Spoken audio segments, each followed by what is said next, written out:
Jill, will you please take roll? Ms. Doherty. Mr. Fox. Ms. Guilford. Mr. Hoffman. Present. Ms. Metzler. Mr. Norris. Here. Ms. Peck. Mr. Rossi. Mr. Trotty. 7 present, 2 absent. All right, thank you.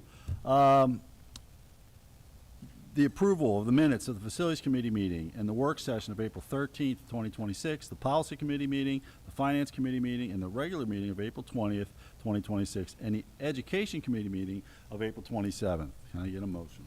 So moved. Second. Any discussion or changes? Hearing none, all those in favor say aye.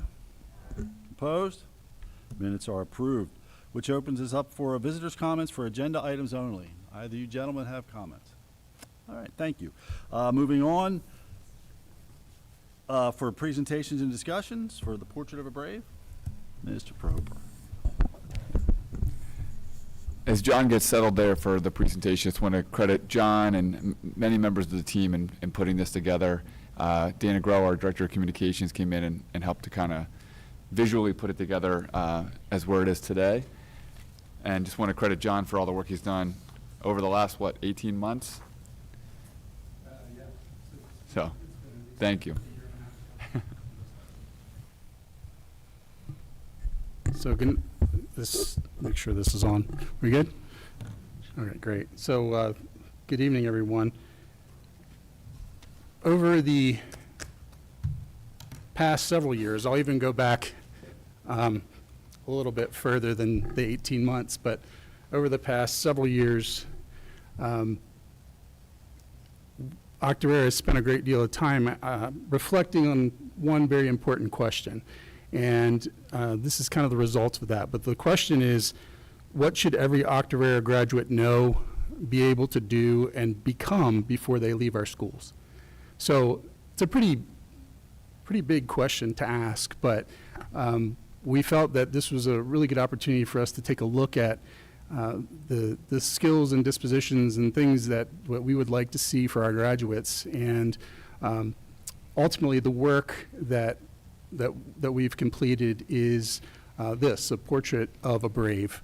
Now, it's a little bit of a play on words, obviously, as I've incorporated Octorara Braves in the work, but Portrait of a Graduate is not a new concept. It's something that has been replicated across the country in several different districts. But a few months ago, I would say a few years ago, we did some work with NCEE, and some of you may remember the National Center for Education and the Economy. And during that time, we discussed this idea, this notion of coming up with a Portrait of a Graduate. And the resulting work was really put on, well, the work itself was put on pause for a little bit as we went through the changes of superintendents and so forth. And so last year, I was able to pick this up again because I felt like this is something that, it's not a high school endeavor. This is a K through 12 endeavor, and I wanted to make sure that we were capturing the thoughts from all of our stakeholders. But we picked up the work last year, and I spent a good deal of time with folks asking them questions about what they wanted to see in our graduates. So I'm just going to flip through some of the slides here. It's very quick, and actually this will look very familiar to you once we make the website live. But on our school website, we also have a web page that specifically outlines Portrait of a Brave, and you'll see some of the similar images and some of the things that I've put up here. So, so what is it really? The Portrait of a Brave is much more than just a document or an initiative. It's a shared vision for what we believe success truly looks like for our students. It defines, as I mentioned earlier, the skills, the behaviors, the character traits that we want every student to develop from kindergarten through graduation. And when I took the time to listen to our stakeholders, and I should clarify that the stakeholders were students, staff, parents, community members, alumni. Alumni was my favorite group because they were really living it out in real time and kind of saying, hey, you know what, I can tell you what I'm dealing with right now. This is exactly what I think our students should be getting in schools at Octorara. So it was a really great conversation and really fun to learn from them as they shared what they thought was really important to the portrait of a graduate. So what became very clear was success was far more than just academic achievement. They wanted students who are prepared for life. They wanted students who can think critically. They wanted students who could communicate effectively, those that could demonstrate integrity, resilience, they could adapt, they could collaborate, all of those things.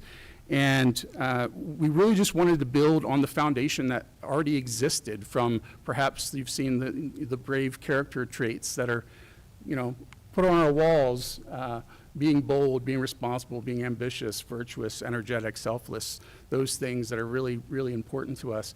That was a great foundation, but we wanted to take that a step further.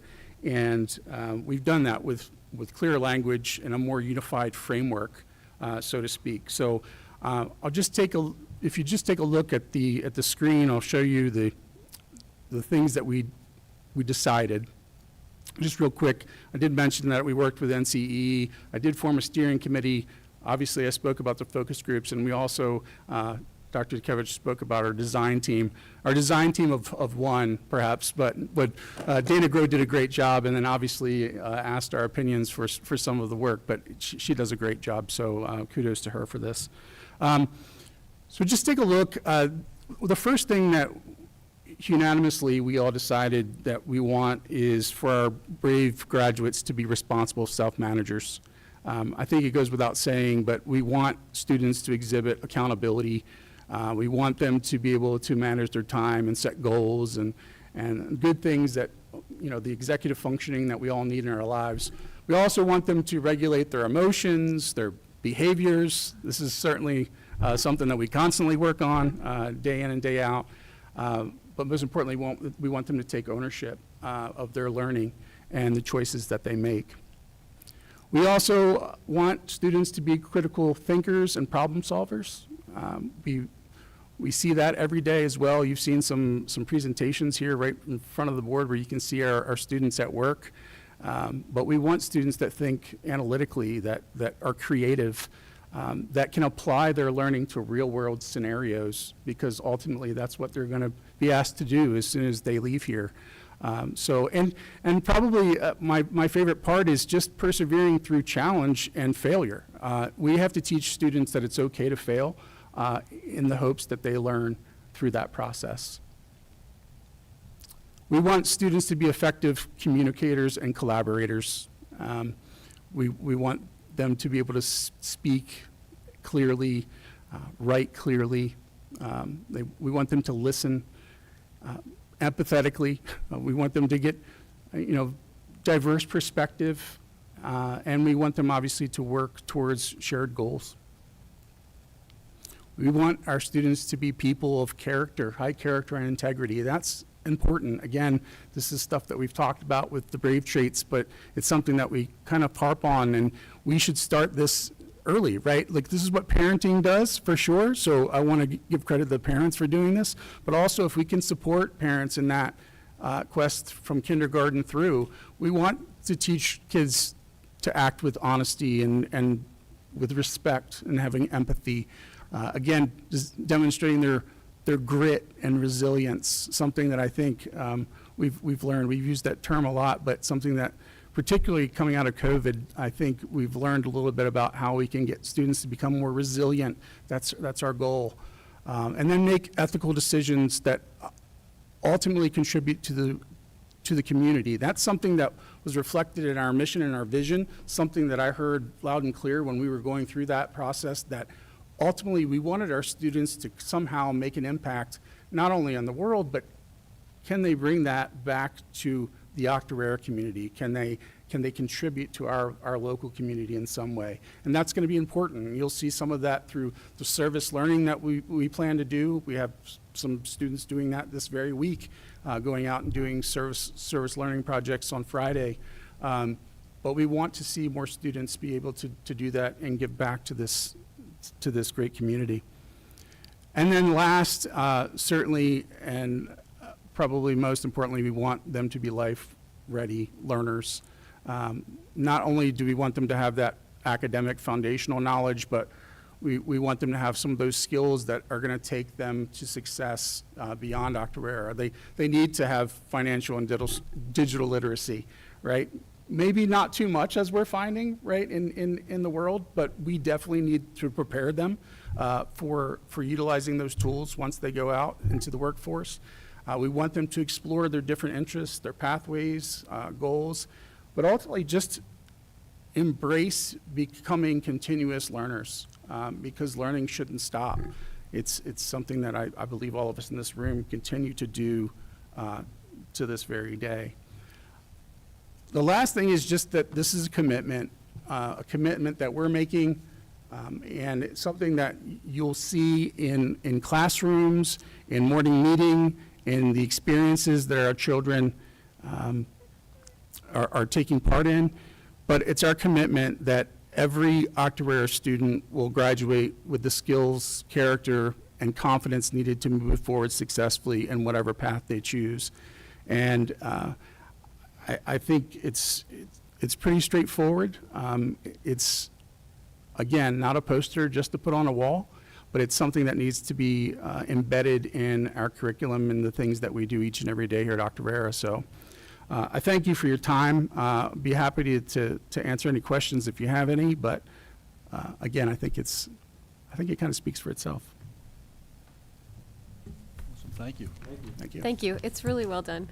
I'm curious how you picture it being, I mean, is that just the next step that we don't know yet, but how can it be utilized on the day-to-day by teachers? It's really a fabulous compilation of what I do remember being shared with the NCE, and so it's exciting to see it ready to be used, but I'm curious Yeah. what that might look like. Yeah, sure. I'm going to field that Yeah, one. yeah, So great. we are developing along with the Tier 1 supports, that this becomes a part of what students assess themselves on. So looking at how am I a good part of this community, what am I doing? So we are developing reflection sheets, which is a part of Tier 1, for students to look at themselves and saying, how am I performing, how am I doing, and what do I need from the grown-ups around me? Because ultimately, we are nurturing these things that already exist in our children, right? They are born with gifts and potential, and it's our job to make sure that we nurture them. But a part of that is helping students become aware of it themselves. So start thinking about that. How am I a member of this community? And then I'll give it back to you, John. No, I mean, well put. I think we've talked about some ways that we can incorporate some of these lessons. Just as I was mentioning, you know, at the elementary level, as morning meeting becomes really a part of every student's day, how we can develop lessons centered around these things, how we can assess these things and show students making progress towards some of these goals. I mean, it's important, as Dr. Flojo mentioned, just for students to have the awareness that they're receiving these skills or becoming these things or behaving in a certain way. So again, you should see it in some of the instruction that we do each and every day, and just something that we constantly have to come back to and remind ourselves that this is kind of like, you know, the district's North Star, so to speak, where this is what we want for all of our students, and it can't get lost and it can't be put on a shelf, right? So, and we don't intend to do that. Yeah, 100%. I agree. I think that would be the focus, that if it's the time and energy put into it, that there will be some accountability on the instructional practices aligning, that maybe if we're asking students to do a self-reflection on it, that there'd be a possibility of staff even reflecting on their course, or as they create a syllabus maybe that they can see, or even that admin oversee it and look and find ways that the classes have portions of what's being done in that class that reflect the values here. So that would be great. I'll just add one last thing, and that is that I've been able to take the show on the road, so to speak, to all of the buildings with Dr. Dukevich when he was going through his plan for our district, and just, you know, shared this with each of the staffs. This is the result of their work to ask for feedback, they're thinking of ways, they came up to me after the meetings and were saying, oh, I think I could incorporate these things in this, or question, you know, if you're asking us to do this, what are we going to do about this? So I like the fact that people are thinking this way, and I think, you know, there's only one way to go but up, I think, from here. So I'm looking forward to it, looking forward to seeing how this plays out over the next few years. So, I think, thank you. to Joe Allen's point, if this is what we expect our graduates to be, it's something to consider is potentially find a way to test it, right? So if especially since it's going from K to the end of school, you know, if we could eventually develop some sort of program where you're thinking at an early grade, like, I need to develop some sort of project in order to graduate, or to show that I've achieved at least some of these things, you know, that would require self-assessment. That would require to look at the community potentially. There's a problem solving. There's a lot of different things that we should be testing this to if this is what we want to put out there in the real world. I love this. I think it's great. I would love to see, you know, us to really foster this and make it into something great. Absolutely. Thank you for that. All right, thank you very much. All right, thanks, John. Mike, for budget update.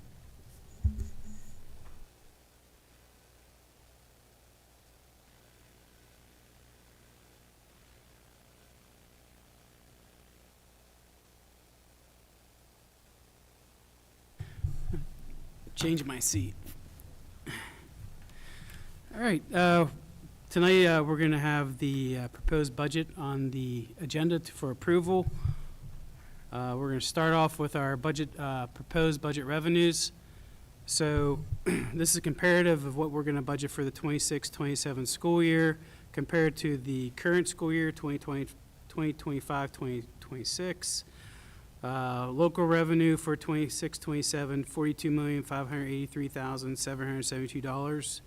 State revenue, $19,266,595. And federal resources, $1.3 million for a total of $63 million.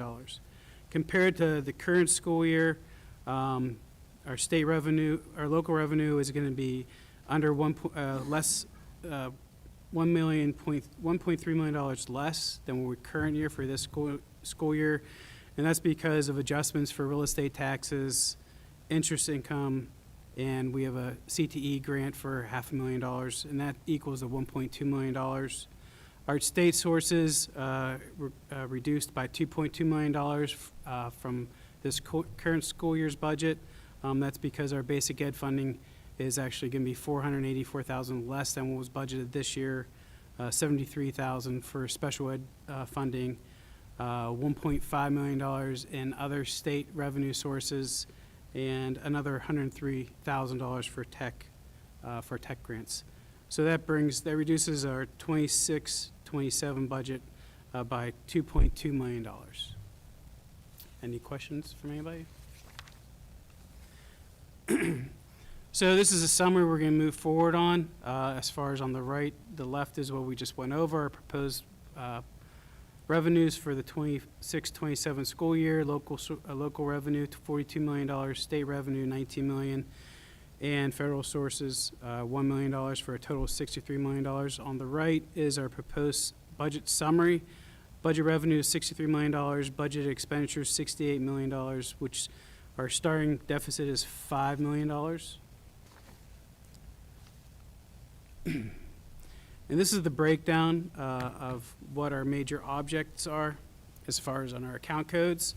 For the 26-27 school year, our employee salaries are $23,669,000 compared to this current school year at $23 million. That's an increase of the budget of $566,000. Employee benefits for next year, $14,683,000 compared to this current budget, $14,604,000, which the increase is going to be about $79,000.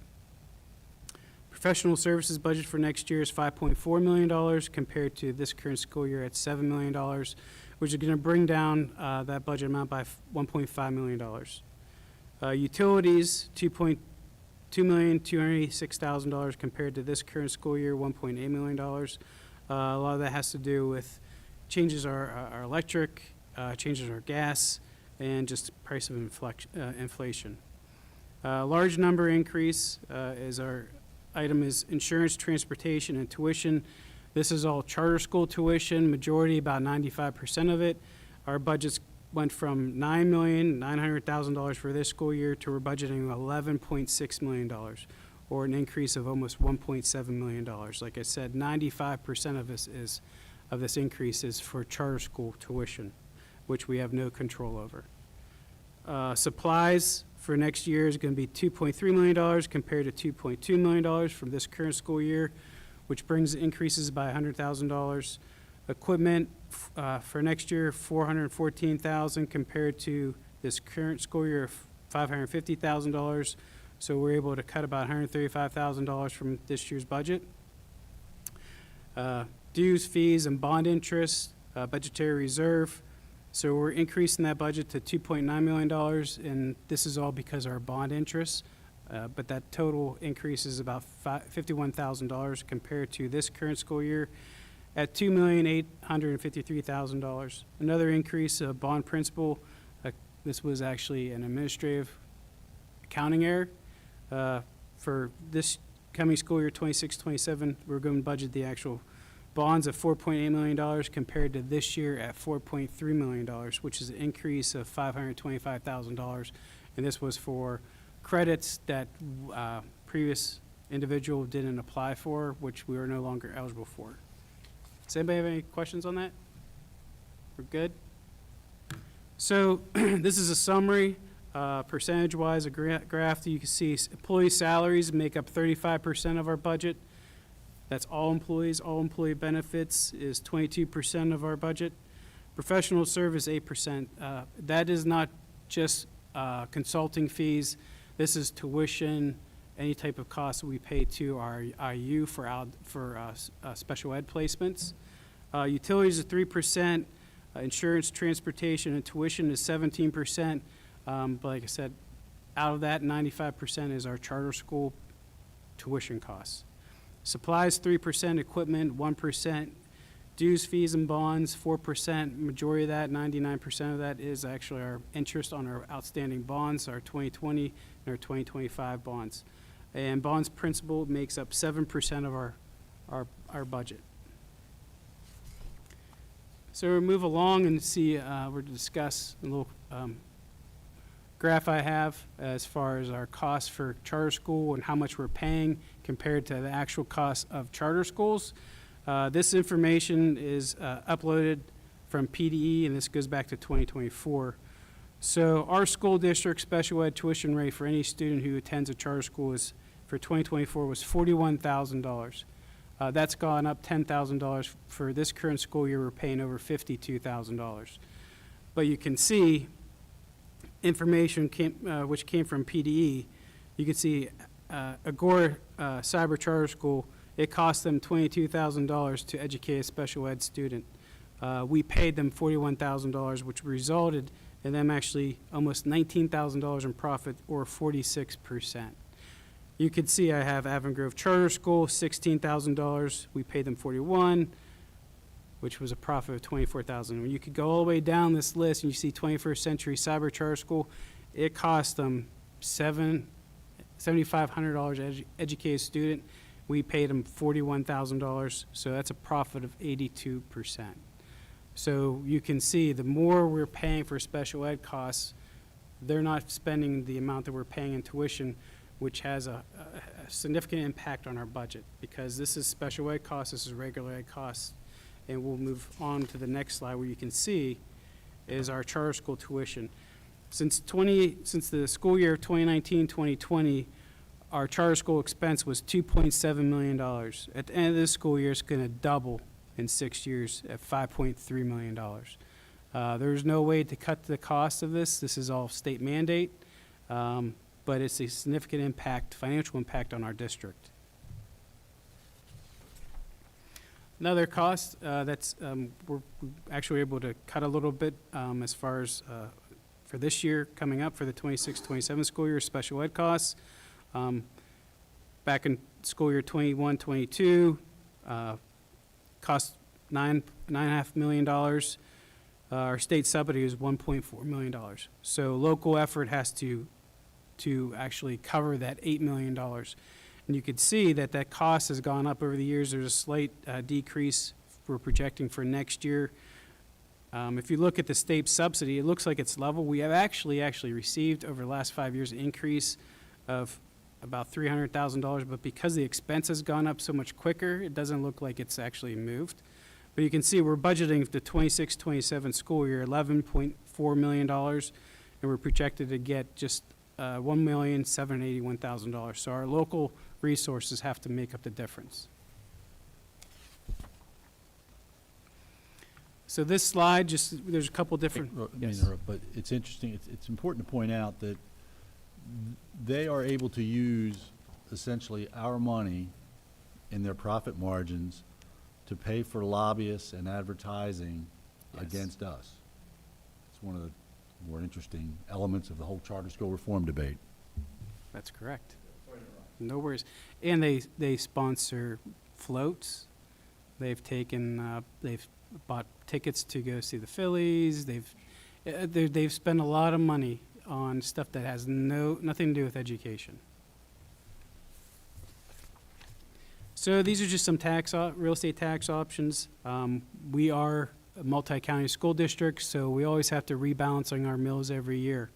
There's Senate Bill 791, there's House Bill 2247, which will help our school districts, because a lot of people don't know, as being a multi-county school district, the assessed growth that each of our counties experience over the years, because of rebalancing, we lose all that growth. So, other one county school district, when their assessed value goes up, they can keep their millage flat, and they get the natural increase in their revenue. As a multi-county school district, because we have to rebalance to get to a millage rate based on what was budgeted last year, we lose all that growth. So hopefully a Senate Bill 791 or House Bill 2247 get approved. That will relieve a lot of school districts. There's 80-plus school districts across the state or multi-county school districts. We're lucky where you can see a rebalancing. One county goes up 0.07%, and one gets a credit of just under 3%. However, there's school district, that multi-county school district where a municipality reassessment is going to increase their mills by 68% without actually increasing taxes. Just the reassessment is actually going to increase their taxes by 68%. So we'll just pass over this one for now, but there's just an average. We're just collecting more information. We'll discuss our real estate tax proposal for millage for our next month meeting, just to get a better idea where our last fiscal year and current school year ends. Is that okay? But this slide is available for. So this is my 25th budget. This is the hardest one to do by far, because the last 2 years, our information from the previous administrator has not been the easiest to follow and tie down. But I believe that we'll be able to get our budget down to somewhere reasonable by the end of next month. There are ways to cut our deficit of $5 million. We discussed before there's $600,000 with our potential middle school renovation. By taking additional debt out and refinancing our bond, actually could reduce our budget by $600,000. There's a suspense account budgetary reserve that has a little over $1.4 million. That's just in case, as far set aside money. A lot of that has to do with increases in enrollment for charter schools, out of district placements, because you saw in previous slides, one special ed student who goes to an out of district placement, charter school is going to be $52,000, just one student. An out of district placement, special needs, that could be anywhere from $30,000 to over $100,000. So we always have to have some reserve in there, just so it doesn't completely have a devastating impact on our budget. There's other areas that possibly we could see if the governor's budget gets approved as is. We could see additional money in our basic ed subsidy. It's not a lot, but I mean, every bit helps. About just $48,000 in the Ready to Learn block, $82,000. Our school district is a self-insured medical insurance. We have a self-insured medical insurance plan. So we budgeted 9%. So right now, looks will be around 7%, but since we are self-insured, we pay our invoices each week. So if our utilization is lower than that amount, instead of being 9%, it could be much lower at 2 or 3%. So basically, those five numbers, those five amounts can actually reduce our deficit by $2.2 million. Now, like I said, each week we get more information on the last school year and the previous school year, but I'll keep you all to date on that. We project that our ending fund balance for last school year, June 30th, 2025, is around $14.6 million. We're still working on closing out the 24-25 school year, but we should be pretty close to doing that by the next couple weeks. So there's some uncertainty. The number one impact is charter school enrollment and out-of-district placements. Like I said before, one student that impacts the district as far as special ed. Even regular ed tuition rate is over $25,000 for one student. Prior 2 years budgetary practice, like I discussed before, we budgeted state revenue over $2 million more than we're actually going to collect.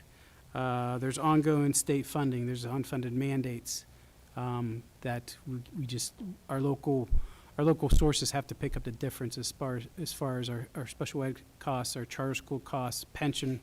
Our pension percentage is just under 34%. And then another issue that could really help us is multi-county rebalancing of mills. It's like I said, it's very difficult for a school that's multi-county when you have a growth in assessed value of both counties, but you lose it because of rebalancing. That's natural growth that we're losing. Does anybody have any questions for me? I would just like to thank you for completing this. I know that it was incredibly difficult due to the past couple of years, but we appreciate your diligence and making sure that it was right this time. Thank you. Thank you. That's it. We'll move on to informational items. No one has any other questions for Mike? Do we have any informational items? No? Okay, the treasurer's report. I need a motion to approve the Octorara School Directors approve the general fund report for the period ending April 30th, 2026. Is there any discussion? Hearing none, all those in favor say aye. Opposed? Motion passes. Business manager report. You're up again, Michael.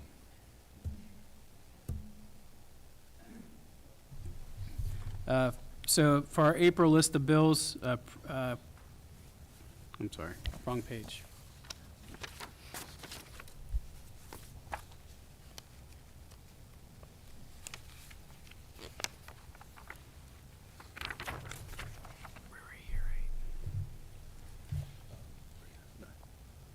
I had the right page.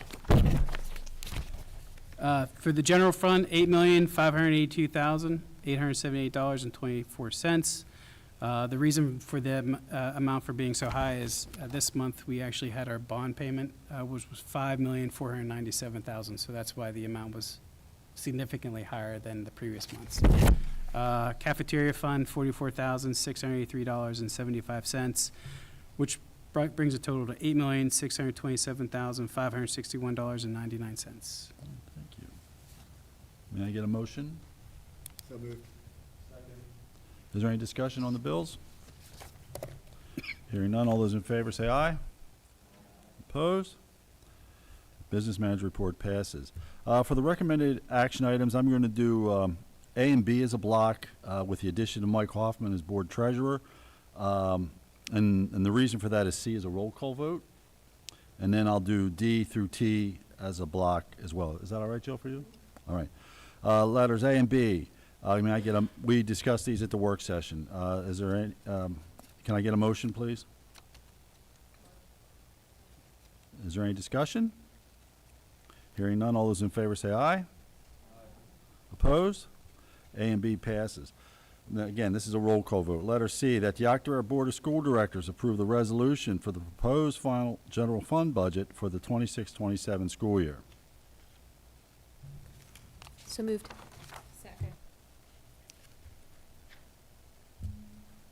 Is there any other discussion? Okay, Jill? Mr. Hoffman? Ms. Dottery? Ms. Metzler? Mr. Norris? Yes. Ms. Guilford? Ms. Peck? Mr. Rossi? 7 yes, 2 absent. All right, thank you. Letters D through T were read at the work session as well. So can I get a motion and a second for them? Is there any additional discussion? Hearing none, all those in favor say aye. Opposed? They pass. Now, for the remainder of these, I'll need a regular vote as we proceed through them. That the Octorara Board of School Directors approve the settle agreement with the Effective School Solutions at a cost of $29,900. May I get a motion? Is there any discussion?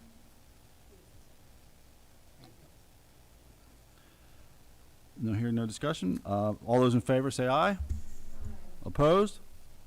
Letter U passes. Letter V, that the Octorara Board of School Directors approve the agreement with the Vanguard School and Services for the 26-27 school year and the 26-27 extended school year for students A and B at a cost of $117,215. May I get a motion? Is there any discussion? Hearing none, all those in favor say aye. Opposed? Letter V passes. Letter W, that the Octorara Board of School Directors approve the estimate with Lap Millwright LLC for the high school welding room ventilation at a cost of $5,979.73. May I get a motion? Second? Second by Joellen. Is there any discussion? Hearing none, all those in favor say aye. Opposed? Motion passes. Letter X, that the Octorara Board of School Directors approve the quote with Barber Plumbing and Heating for repair and repiping of the main drain at the high school at a cost of $4,500. May I get a motion, please? Is there any discussion? Hearing none, all those in favor say aye. Opposed? Motion passes. It's important to note that these were all discussed at the committee meeting last week. Letter Y, that the Octorara Board of School Directors approve the proposal with Chamber Flooring LLC for resealing the gym floors at both the middle and high schools at a cost of $3,310. May I get a motion, please? Moved and seconded. You guys are catching on. Is there any discussion? Hearing none, all those in favor say aye. Opposed? Motion passes. Letter Z, that the Octorara Board of School Directors approve the middle school alterations conceptual design and feasibility study update with EI Associates at a cost not to exceed $40,000. May I get a motion, please?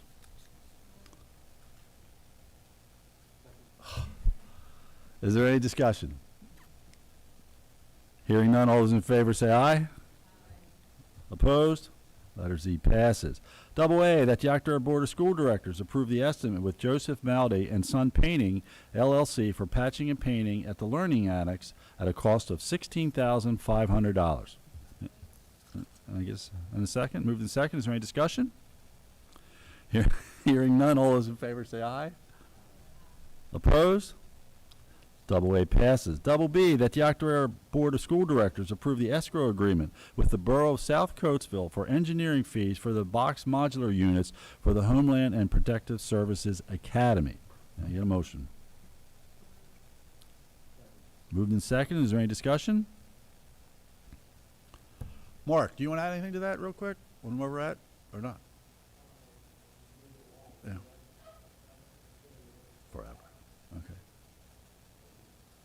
Well, it's good to see it coming together. Finally. All right. Yeah, yeah.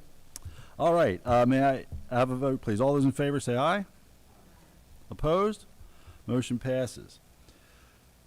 Letter CC, that the Octorara Board of School Directors approve the service agreement with the Chester County Intermediate Unit for medical authorizations for school-based access billing effective July 1st, 2026 through June 30th, 2027. It's been moved and seconded. Is there any discussion? Hearing none, all those in favor say aye. Opposed? Motion passes.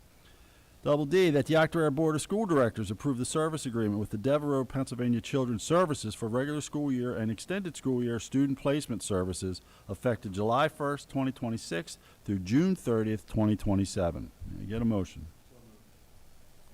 Moved and seconded. Is there any discussion? Hearing none, all those in favor say aye. Opposed? Motion passes. Double E, that the Octorara Board of School Directors approve the 2-year CTE Director Succession Plan. Moved and seconded. Is there any discussion? Hearing none, all those in favor say aye. Aye. Opposed? Motion passes. Double F, that the Octorara Board of School Directors approve Miss Anna Weiss as a speech-language pathologist effective August 11th, 2026, pending completion of employee-related documents required by law and the district. Ms. Weiss's salary will be $65,054, which is step 1 of the Bachelor's Plus 15 scale. May I have a motion? Moved and seconded. Is there any discussion? Hearing none, all those in favor say aye. Opposed? Motion passes. GG, that the Octorara Board of School Directors approve the revised Act 93 agreement retroactive to July 1st, 2025 through June 30th, 2029. Moved and seconded. You keeping up with that, Joe? They're fine.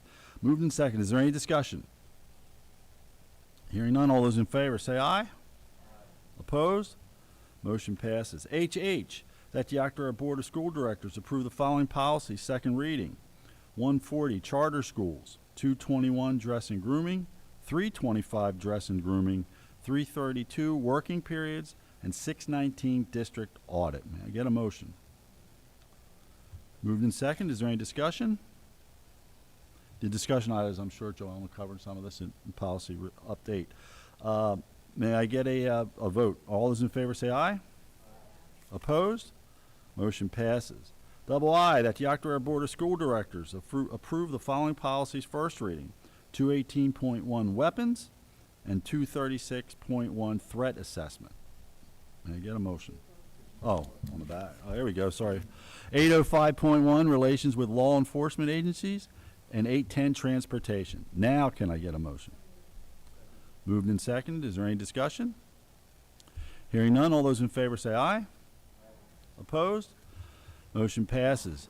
JJ, that the Octorara Board of School Directors approve the termination of employee A. Get a motion. Moved and seconded. All those is there any other discussion? No. All those in favor say aye. Opposed? Motion passes. KK, that the Octorara Board of School Directors approve the correction in pay for Miss Brooke Whitlock from $30 per hour to $32 per hour for the extended school year program. Been moved and seconded. Is there any discussion? Hearing none, all those in favor say aye. Opposed? Motion passes. Double L, that the Octorara Board of School Directors approve the purchase of playground equipment from King Swings at a cost not to exceed $120,000 to replace the equipment currently at the Octorara Primary Learning Center. Now you get a motion.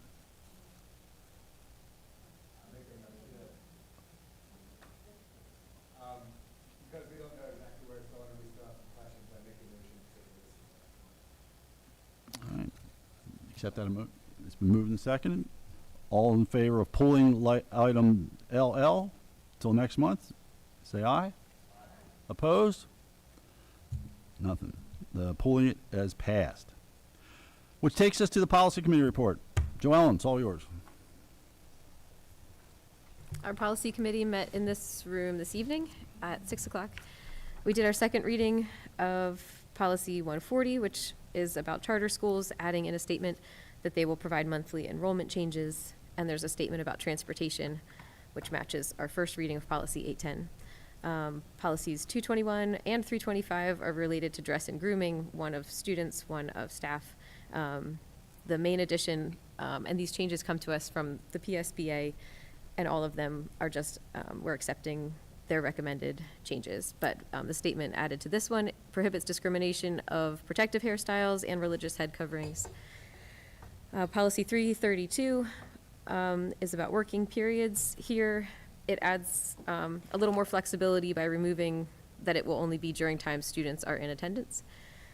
And 619, the district audit, is just some updated language to reflect documentation and transparency, and that a financial report is given to the state by October 31st each year. So we didn't have any changes to what was recommended by the PMN from PSBA. We moved on to our first reading of policies 218.1 on weapons. And are just keeping what was recommended from them with some updates in wording and language on that. 236.1, the threat assessment. There is just a section to update on reporting when there's a threat, reporting to law enforcement, parents, staff, to reflect update in school code and law. Policy 805.1, relations with law enforcement agencies. Also just has some updated wording that we are accepting about forming an advisory and updated guidance on kind of the responsibilities of those advisory groups. Then the 810 on transportation has a little update to a statement about what transportation is provided to students attending charter schools, that it does not need to be identical to transportation provided traditional public school students, but that it is free transportation. So that concluded our first reading with no recommended changes to the wording given to us by PSBA. And that was it for Policy Committee. Thank you. Moves us to the Finance Committee report. Michael? So the biggest part of the Finance Committee report was the proposed budget, which was the same presentation that the public just received, so I'm not going to recap that. The other thing we discussed at the Finance Committee is the playground that we just tabled the motion for. Some things to say about that is the playground is being provided by King Swings, local company out right next to Victory. They were the lowest bidder. And what they proposed to us was $117,000. It's going to centralize two playgrounds into one, and it's replacing equipment that's as old as the building itself, essentially, where repairs are necessary, but parts are no longer available. The reason why we tabled that motion is because we still don't know exactly where it's going to go, and we have a couple other questions regarding the amount of play area involved that we'd like to have answered before we actually formally commit to that. That's it. Thank you. The IU board report, we met April 15th, and basically we had a presentation from the 3 CCDC campus building heads, the principals. They're now up to 2, and then one ongoing or growing campus, the Great Valley building. While it's going to be delayed a little bit in the fall, will be up shortly. So it was great to have all 3 building heads together for an update on those facilities. We also had a HR update was provided by Maureen Linehan, and basically it was a recap of their Grow Your Own Special Education Teachers program that they've been very successful at. And I want to read exactly as it's broken out in the summary here. It says, the updated highlighted CCIU's Grow Your Own approach, which reduces barriers to certification by providing job-embedded, flexible pathways that allow current paraprofessionals and support staff to earn degrees and certifications while continuing to work. Through partnerships with colleges, universities, the Department of Education, and the Department of Labor and Industry, CCIU has expanded associate, bachelor's, and post-baccalaureate intern and registered apprenticeship programs. And I read that because I was talking to Dr. Proper about it, and with the shortage of, if that's something that we could tap into with our own group of people, I think it would be worth looking into. I think they're up to, I forget what the number was, it was like 35 teachers that have gone on, and they're not just staying at the IU, they've moved on. So it's a terrific program. And the other thing I'd like to read is the honoring of their business manager, CFO Joe Libitsky. He was awarded the 71st Annual Conference back in March, the Gary E. Reeser Award as the Business Manager of the Year through all his acumen through his career. So well earned and deserved. And that was it. The rest was a standard approvals and such. All right, any old or new business? No? Any other items and announcements? All right, which takes us to visitors' comments for general items. Anyone have anything in general? No? All right, thank you. Administrator comments. It's just me, I think. First, I'd just like to thank everyone who attended last week's academic honors dinner. At the dinner, Octorara High School announced Miss Molly French as the class of 2026 salutatorian and Miss Val Wakeman as our class of 2026 valedictorian. So just an honor. It was a very awesome dinner as usual, prepared by our CTE students, but just grateful for those of you that were able to attend as we honored them. Lots of activities this week, as obviously as we speed towards the end of the school year. I think there's 12 student days left, and I think like at least 4 of them are half days. Not that anyone's counting, but just saying that it's going to be here before you know it.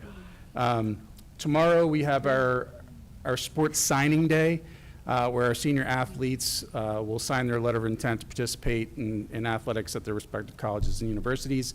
Wednesday, I have the pleasure of attending the Lancaster-Lebanon League Brackbill Awards Luncheon, where we honor 2 of our senior athletes, Vincent Thaler and Victoria Donovan. That evening, we will have our Heroes Reception at 5 p.m., followed by our Pops and Choral Concert at 6:30. On Thursday, I told you we have a lot of stuff going on. On Thursday, we will hold our annual Senior Awards Night in the auditorium at 6 p.m. Friday, we hope to present juniors and seniors with a mock crash, partnering with the Cochranville Fire Department to share the dangers of drinking and driving. Unfortunately, the weather's not really looking promising at this point, so we're just going to have to monitor that throughout the week. Next week, we will have our first ever CTE signing day, where our senior CTE students will commit to various jobs and trade schools or universities, so that's exciting. Next Thursday evening, we'll hold our Homeland Security and Protective Services Academy graduation at our Chester County Public Safety Training Campus. If there is an alternative, if it rains, it is held outside there, but there is an alternative in the auditorium here that night, same time, same place, or different venue rather. Junior Senior Prom will be held next Friday at the Doubletree Resort in Willow Valley, and then finally my favorite week of the year, Commencement Week. And I say it every year because it is my favorite week, and it's not just because we get rid of the kids at the end of the week. It's because it is the why. So it is just my favorite week, and I'm looking forward to it. As we are. Anyone else?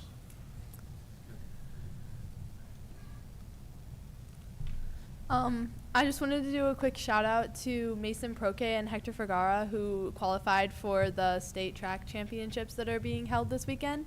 And then I just wanted to say thank you to all of you for this time on the board. Thank you.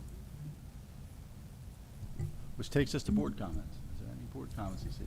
I'd just like to compliment, I had the pleasure of going to the Parksburg Memorial Day service, and there were a whole lot of students there. They performed wonderfully, and it was, appropriately well done. There is so much going on. I'll miss lots of things, but I want to pass along the one announcement for middle school band concert tomorrow, 6:30, and it's 5th through 8th, so it'll be a great night representing lots of students' hard work. Yeah, I think that's it. That's it. All right. All right, I'll read the following meetings prior to adjournment. We obviously met tonight for a Policy Finance Committee meeting here at 6 o'clock. There'll be an executive session for personnel, legal, safety, and security this evening down in room 102. Policy Committee meeting, Facilities Committee meeting, will be Monday, June 8th, 2026, 6 p.m. here in the multi-purpose room. The next regularly scheduled work session will be Monday, June 8th, here at the middle school at 7 o'clock. And the Policy Finance Committee meeting will be that June 15th, 2026, 6 p.m. here at the multi-purpose room. The next regularly scheduled board meeting is Monday, June 15th, 7 o'clock here in the middle school. And then we're having a special budget meeting Monday, June 22nd, 7 o'clock here as well.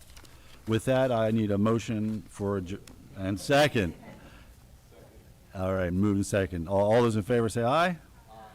Meeting's adjourned.